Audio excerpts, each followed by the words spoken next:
There are people sitting in your DMs right now who would take out their credit card and pay you, but that conversation is just going to die at message number 3. Not because you were bad at selling, but it's because no one ever showed you the order that these conversations go in. And that's it. That's really the whole gap. So today, I'm going to give you the order. The 7 stages start to close with the actual words, and at the end, I'll pull up a real conversation and walk through you with it line by line so you can see exactly where every stage lives. Now, I've run this easily a few thousand times, and the one I'm going to show you today is a fitness coach. Guy replies to a story with a fire emoji and then ends in a book call. And I want you to notice while we go through it that there is not one clever line anywhere in that conversation. And then one thing before we start, because it will change how you hear all 7 stages. The stage that decides whether you get the sale isn't actually the pitch. It's not even near the pitch. And then once you see it where it actually is, you're going to look at every DM you ever sent differently. Let's get right into it. Okay, guys, so the topic for this video is going to be how to start selling in the DMs in 2026, the full step-by-step guide for coaches. No ad spend, no funnel, no team, right? This is something you're going to do 100% by yourself. And you can train a team if you want to, so we're going right in. So you have the conversations, right? So you're getting DMs all the time. If you're a creator watching this and you already have 10,000 followers, you're already good at making content. You know how to get engagement. So you're getting these messages already. You just don't know what to do with them, okay? You're not actually bad at selling. You just never been told what order to actually take these conversations in, so then that way it can turn into a sale for you, if that makes sense. So that being said, we're going to go through the full beginner walkthrough today. 6 stages, start to close. No ad spend, no funnel, no team, like I mentioned before. So you're going to walk away with 5 things after you watch this video, okay? Number one, you're going to walk away with why your DMs die, and it isn't your personality, by the way. Number 2, you're going to learn where the conversations come from with zero budget. Number 3, the 6 stages in order with the actual words. Number 4, the one question that does more work than any pitch. And number 5, what to do when they go quiet, because they actually are going to go quiet. So the mindset, something I need you to be thinking about as you are approaching the DMs, right? You already know how to have a conversation with someone, okay? You already know how to not be weird whenever you're talking to a normal human, but you just get weird whenever there's money involved, all right? So that feeling in your stomach, right? That feels uncomfortable and it's butterflies and it feels like you're doing something you shouldn't be doing. You're probably doing something you shouldn't be doing, right? That's what a pitch first DM feels like on the other end, right? So you should be talking to them like you talk to a friend, right? You have conversations with your friend every day. No different here, right? We're just having a sales conversation instead. Okay, so where do they come from? How do people get into the DMs and end up in chats with us, right? So number 1 is story reply. So whenever people are messaging or watching our content, right, especially if you post on stories, which you should be. If I'm speaking to creators, you guys know that you should be posting on stories, but you're posting on stories, right? People are going to reply to it, and sometimes the replies can be CTA based, right? So you can put out a keyword, they're going to message, and then other times it's not CTA based. Other times it's more they just saw something you did that was cool and they just put a fire emoji, or maybe they were just oh man, that's so dope, right? They reacted to something. That can be a way that somebody ends up in the DMs as well, right? Number 2 is comments, okay? So anything longer than an emoji, basically. So when someone comments on your post, especially if you do comment CTAs for your post, you're commenting a keyword or something like that, those are obviously going to be leads and how people get into your DMs. But then other ways, it's just when people comment on a post in general, right? You can tell from the comment that someone makes on your post, if they're going to be someone who's a potentially engaged buyer or not, okay? New followers, right? So if you have ManyChat installed on your account, every new follower that you get is going to get a new message, right? So that's ways that people end up in your DMs. And then number 4 is old threads. So people you may have had a little bit of a conversation with before, maybe they re-opt in off of a CTA or something like that, and then they end up inside the funnel, right? So ultimately, no matter how these people come into the funnel, or in this case, the DM conversation, right, we're going to have a very similar conversation with each and every single person. They're just going to start at different places, okay? Now, the set is the close. That's the principle. What does that mean exactly? So the set is the close. What that means is that everything that we do before we get someone to the offer is what sets up the offer, okay? So if we're experiencing things like a lot of objections, like price objections, money objections, time objections, basically any kind of objection at all, it means we did a bad job before we took someone to the offer, Okay, so we can see the stages right here on the screen, and you can see that we have permission, we have experience, we have goal, roadblock, help, and I'm going to go through these in just a second.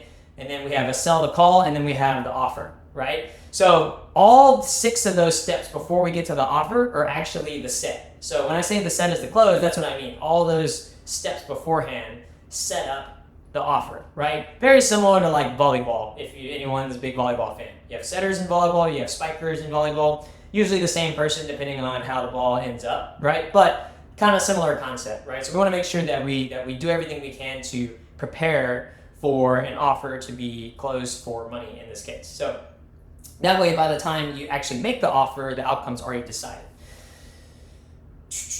All right, cool. So 7 stages, and here's the map. It's always in this order, okay? So we start with permission. So permission is like, can I ask, or can I start qualifying you, right? Then number 2, we get experience. So we're gonna find out the experience level that this person has with our topic, okay?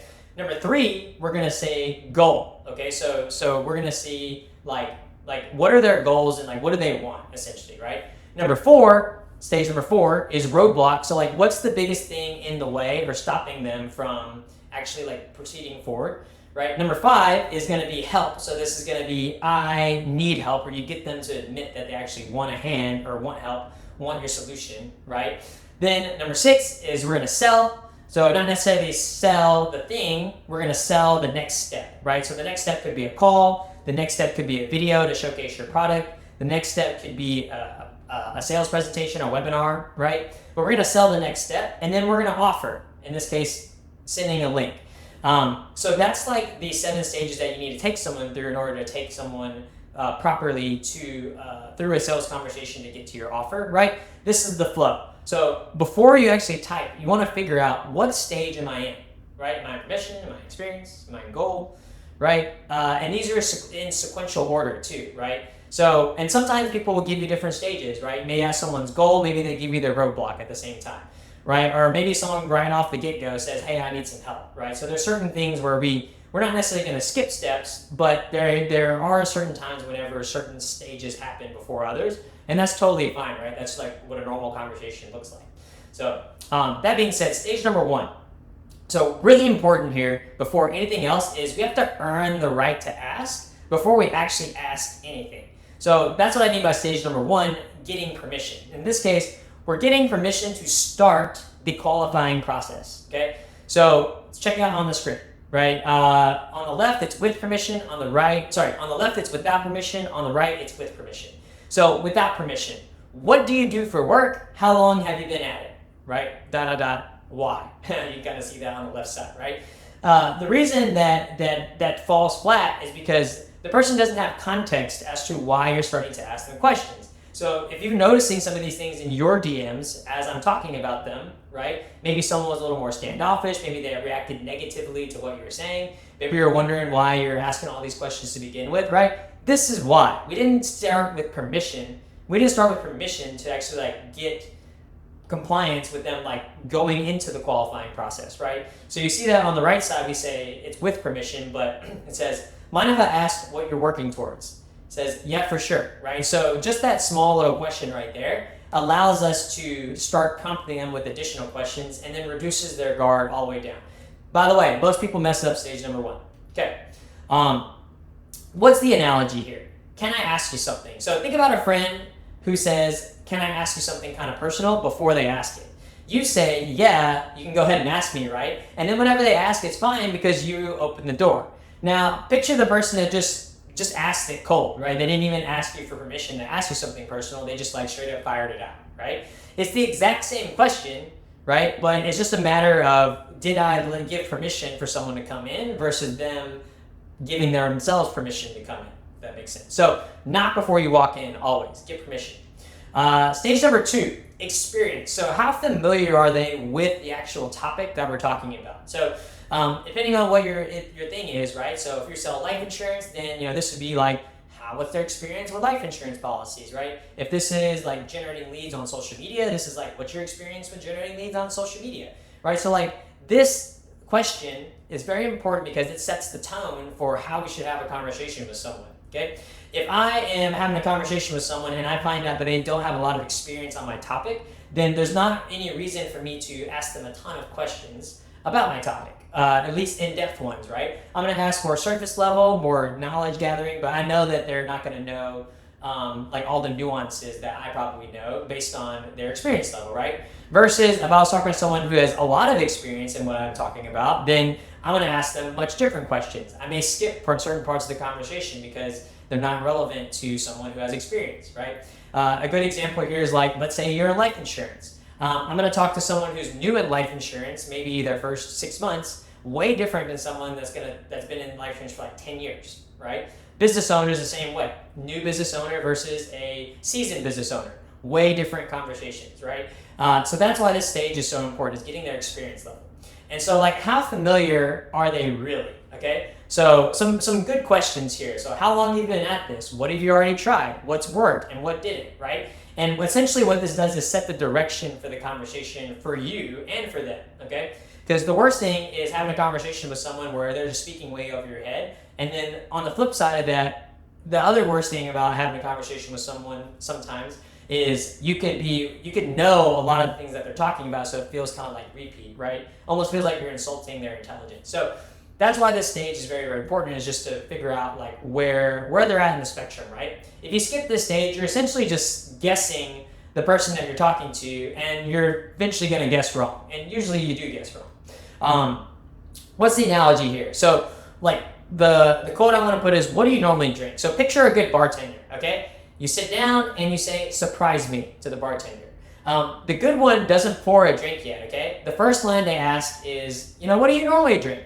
The bad one just hands you something, okay? What's the identical move here? The good bartender is getting context and understanding like what do you usually like? What's your experience level with getting your own drinks, basically, right? And the other one is just handing you something. Now, which scenario are you gonna like better? Probably the one where you got to input on your drink a little more. Because even though when people say, yeah, make me a drink, or yeah, I'll take anything you want, really they have a preference. So it's better to ask preferences first before we continue forward, and that's the analogy we're using here for that, okay? So stage number 3, so now we got to pass the experience. Now we wanna find out what they actually want. So stage number 3 is goal, okay?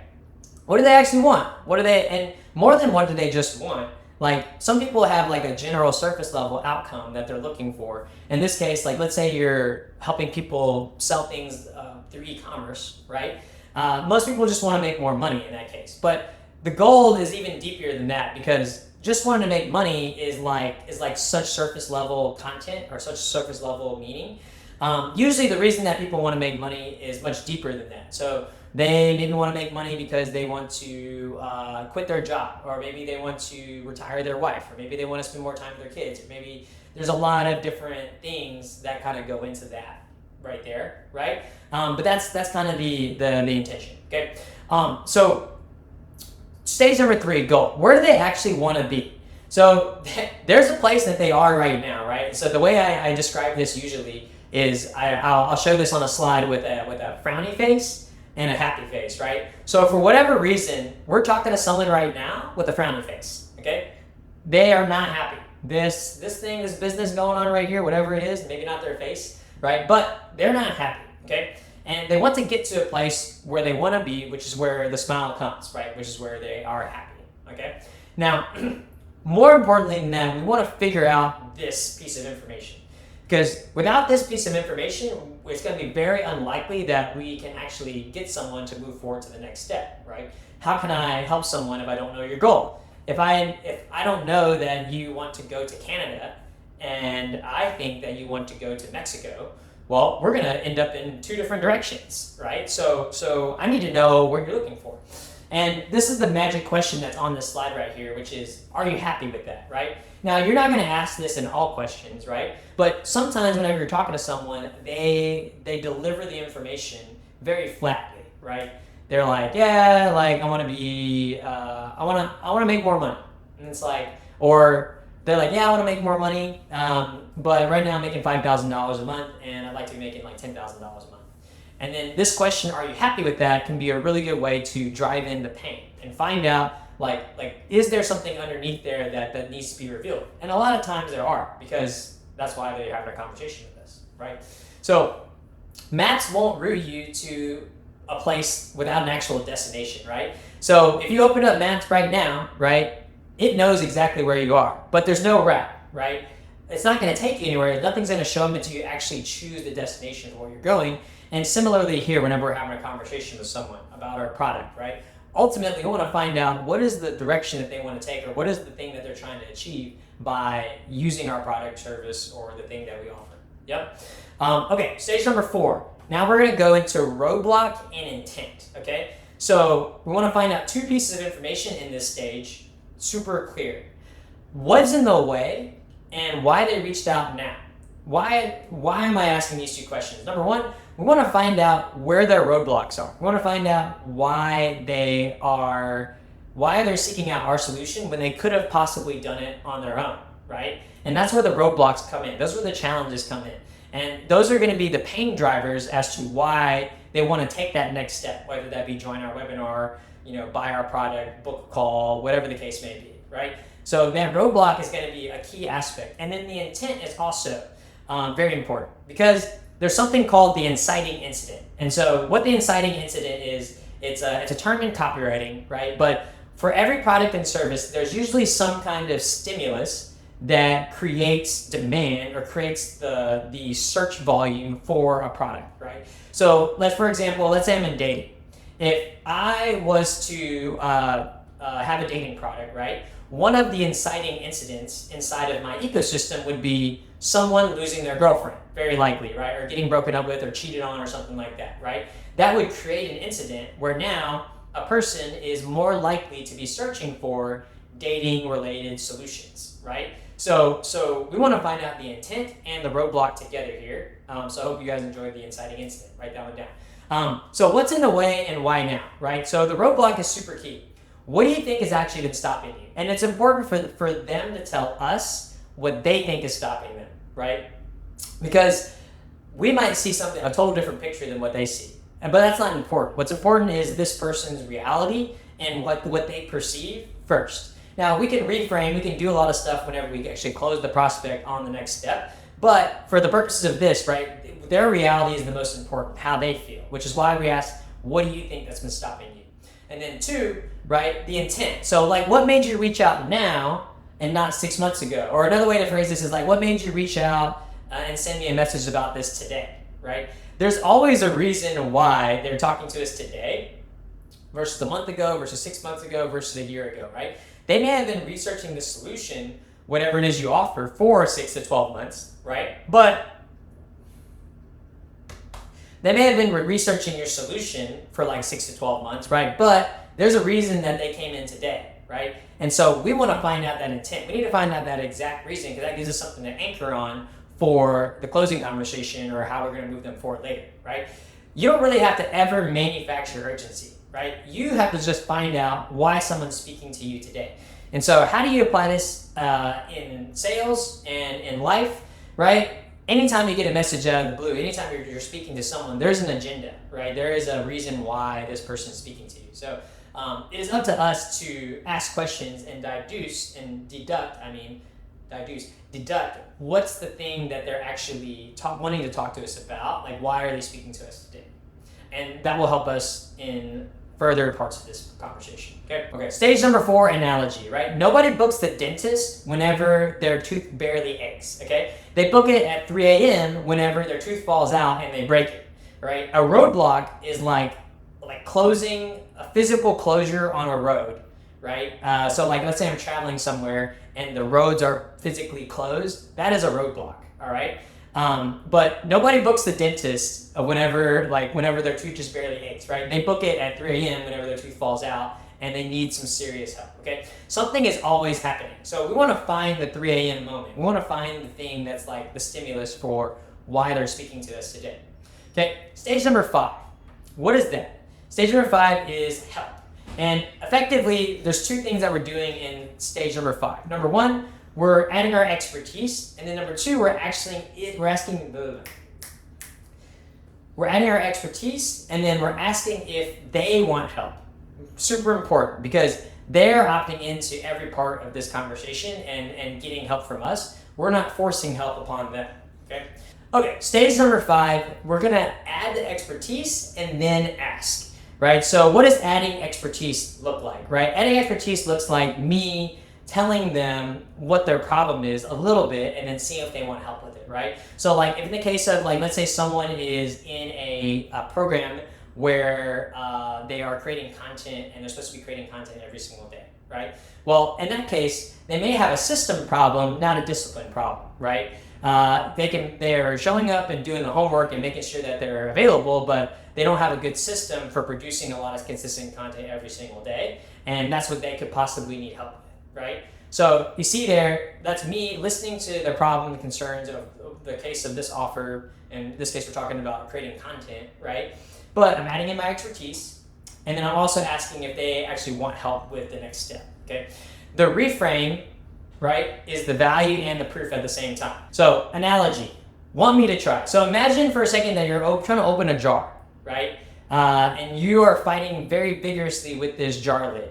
The person who takes it out of your hand and then tries, but then also happens to open it is like probably the most annoying human ever, right? But the person who says, hey, you want me to give that a shot, and then asks you for the jar, and you hand it to them, and then they open it, right? That person you're not annoyed with. Why? It's because they ask permission to do the next step, right? And so similarly here, right? Whenever someone wants help, we want them to say that they want help moving forward. Otherwise, we're going to meet some resistance, just like in the example with the jar, okay? Now, placement. Where does your credibility go? Credibility goes right here after roadblock, right here whenever we're at the help phase, okay?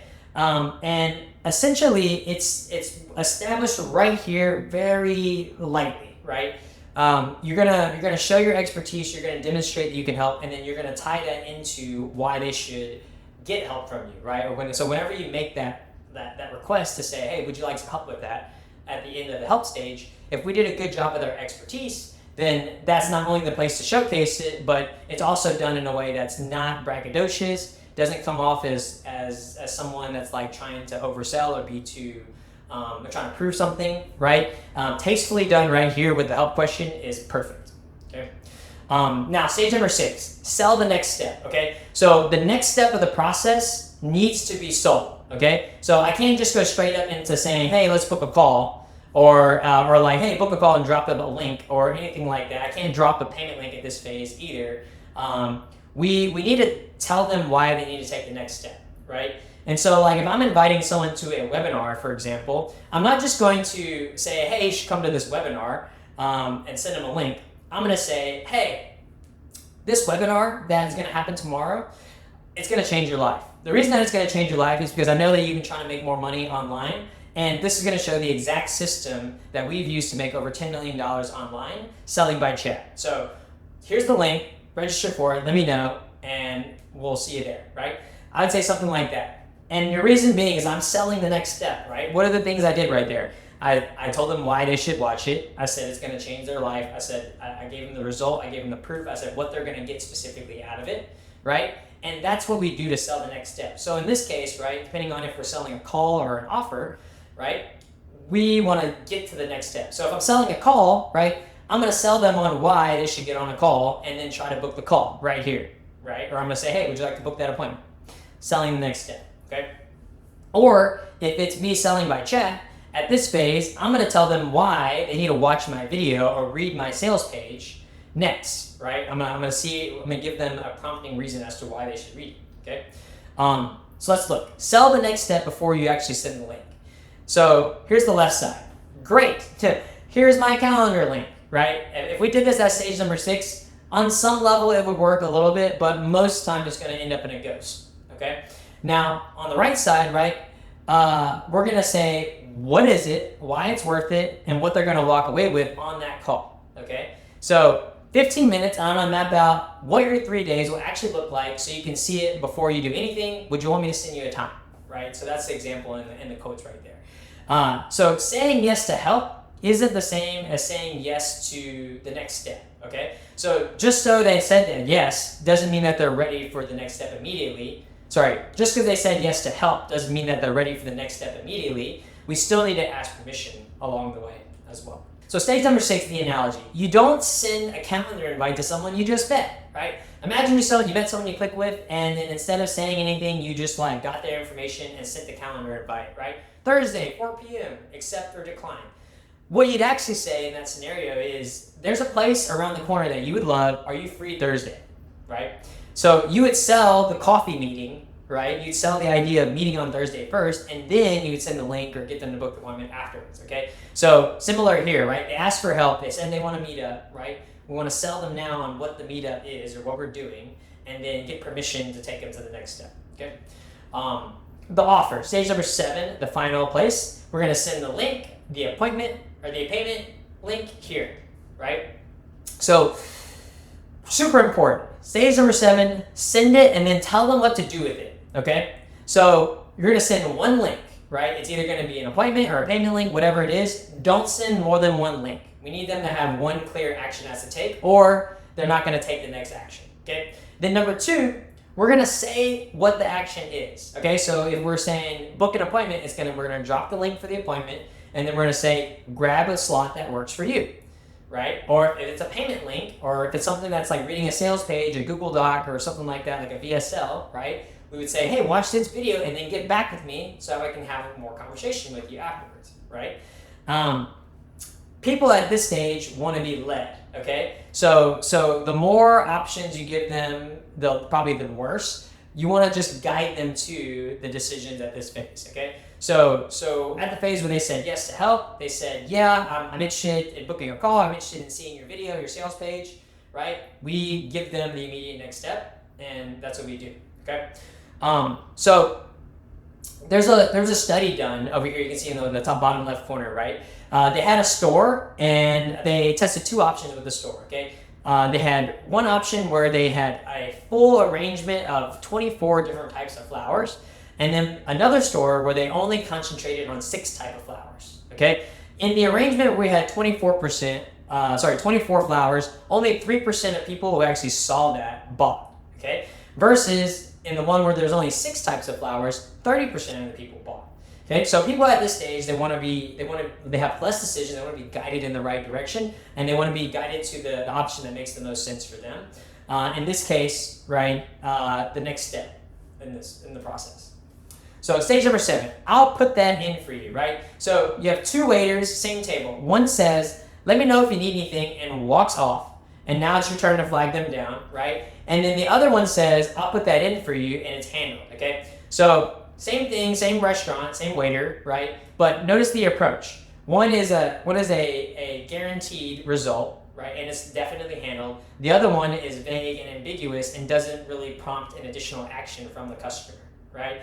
So similar here, like from you as the person potentially selling something either through a call or an info product online through a course, right? We want to get them to that next step. I don't want to let them know anything, right? I don't want them to let me know anything. I want to make sure that they take that next step because we are trying to monetize and make money here, right? So that's the difference in terms of how the approach is.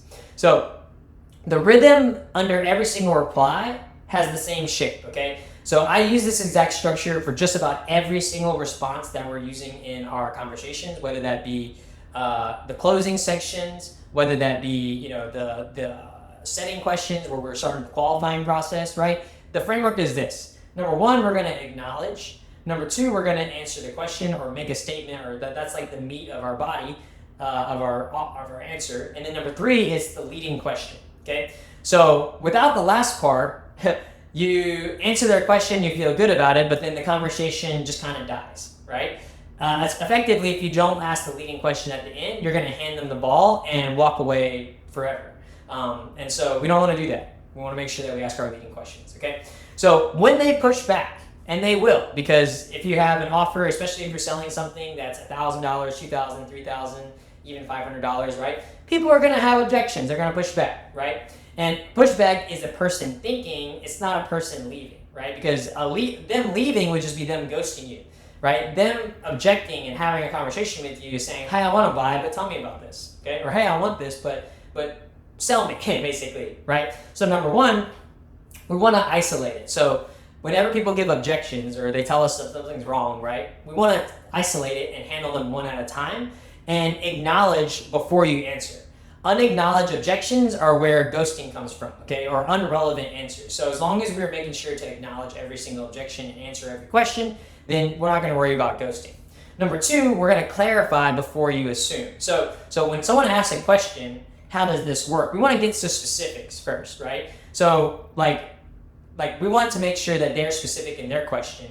So like they may say something like, or like an objection would be, I don't have enough time for this. We want to clarify that, right? We don't want to assume that they mean they don't have time for the program. They could mean that they don't have time to fit this into their schedule on Friday, right? They could mean that they don't have time on the weekdays, but they have time on the weekend, right? So we want to clarify a lot before we assume anything, and that's going to save us a lot of sales right there, right? And on the price, really important, say the number. Right? So whenever it comes time to say the price, just say the price. Don't apologize for it. Don't discount at all. Right? When they ask, we say the price. Answer the question that they asked. Okay? And then when they go quiet, which they ultimately will in some cases, right? Some people are going to ghost. Some people are going to forget they even had a conversation with you. Life happens or whatever, right? Follow up is queen. Okay? Silence isn't a no. Silence is just silence. So we follow a multiple day process here. I've made a ton of videos on follow-up, right? The most important thing to remember about follow-up is just not to do it too much frequently, right? So we're not hitting these people up 5 times a day. We're spacing it out, right? One every other day, one every day. You can build your own cadence, right? I'm not going to tell you that this day works better than what. I'm just going to say you can follow what's on the screen if you'd like. And then if you want to customize it for yourself, please do so. But just remember, don't spam the crap out of it, right? Be cognizant of that. So let's go through the entire walkthrough, all right? So we have a fitness coach. Someone replies to the story on the left side. He says, appreciate that, man. Saw you're posting your lifts too. Mind if I ask you what you're working towards? He says, yeah, for sure. Just trying to get lean, honestly. He said, nice. How long you been training? Like 3 years, on and off. So you notice the first side over here is permission on the left. And on the right side, we're now at experience, right? So how long have you been lifting? Like 3 years on and off. What have you run in that time? Apps, a coach, your own thing. He said apps mostly. Did a 6-week program last year. Couple splits off of YouTube, right? A couple sprints off of YouTube, right? Then we go into the goal. So we got it. Hey, where do you actually want to be with it? Like 15 down and actually want to keep it this time. And you've been sitting at the same weight for how long? 2 years, honestly. Are you happy with that? No, definitely not. Okay, so that's step number 3, the goal. Number 4, we're getting into roadblock and intent.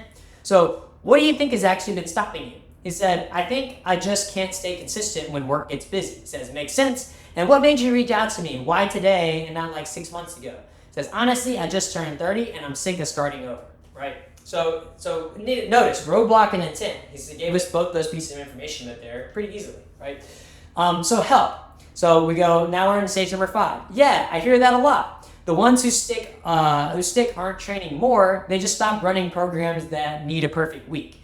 And honestly, that's a program problem, not a discipline problem. Every plan you run assumed 5 clean days and you got 3 chaotic ones. And he's like, okay, that's actually true. And you say, would you like some help with that? He says, yeah, what does that look like, right? So that's stage number 5, asking for help. So we notice we established expertise first. I've seen this before. This is what programs are like. And then we say, hey, would you like some help getting that solved, okay?